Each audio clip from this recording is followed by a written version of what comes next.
I've been all around the world, I've been a new. Just a few things that we did find. As you can see, there's one blank about her, and she didn't respond to any messages on Facebook or on her email address, so we just kind of found what we could, and that's what you guys will be seeing. So she was born in Pennsylvania, and she still lives there today. She teaches writing, literature, and composition at University of Pittsburgh. She has a PhD in English and a Master's of Fine Arts in Poetry. She has several awards from Zone 3 magazine, Academy of Award, American Poets Award, and then she did receive a grant from Pennsylvania for the Council of Arts.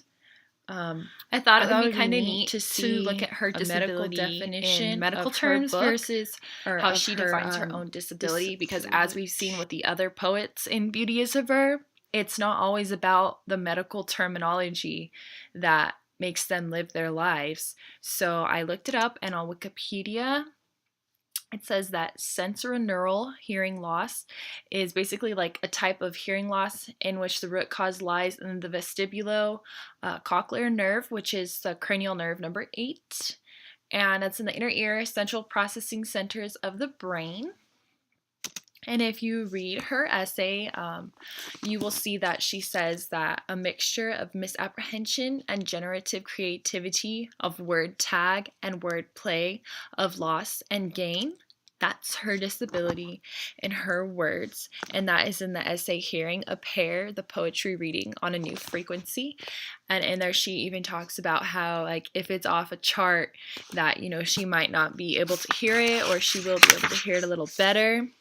And that sometimes she won't hear cha or sha or th. So it's really interesting that to her she can look at as it, you know, as more creative and as like a playful situation instead of it harming her. So this is some really random information that we found. Like we said, we couldn't really find much on her. She writes flash fiction, and according to Wikipedia, like the shortest one they've ever seen is 300 words, and the biggest they've ever had of flash fiction considered is at 1,000 words. And she likes yoga. That was the only thing that wasn't on private on her Facebook. And we're getting more information, but we believe that she's an activist for women writers, trying to get them more involved in writing in general. There's a program called The Mad Women in the Attic, and it's a writing workshop basically at Carlow University, and they just write about 13 volumes now, and they present them at workshops, and, you know, it just gets women more involved in writing. And we believe that she's feminist. So we couldn't find too much information on her, so we decided to talk about one of her poems. And this is Theodore Enslin, Poet of Maine, and this is on page 290 of Beauty is a Verb. And on the bottom left, you'll see a picture of Theodore Enslin, who she is at his reading right now in this poem. And then to the right, I thought it would be really neat, flying off like startled birds, because it's such a great image that, you know, she can't always gather everything, and when she's, you know, getting there and she's trying so hard and she just like gives up basically, that, you know, words are like her startled birds. So there's a little bit more we can say about that poem.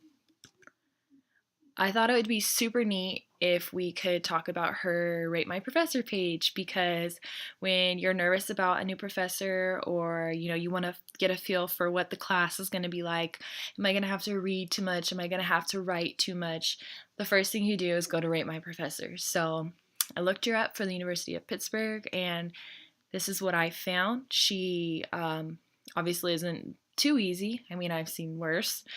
She's very helpful though, and everybody, I read through a lot of the reviews, and they fall in love with her class even if it has nothing to do with their major. They're just taking the English class like for a GE or something. And that she's really good at motivating you. Now, as I see it, she has an advantage over other professors because her disability allows her to be more creative, which makes her classroom more creative and makes her students want to, you know, get more involved and pay more attention. And, you know, she It says she appreciates improved second copies, so she always gives you the chance because she knows that she can't get everything right the first time, that you might need a second chance too to get a hold of everything. And then here we just have a couple references. And that'll do it.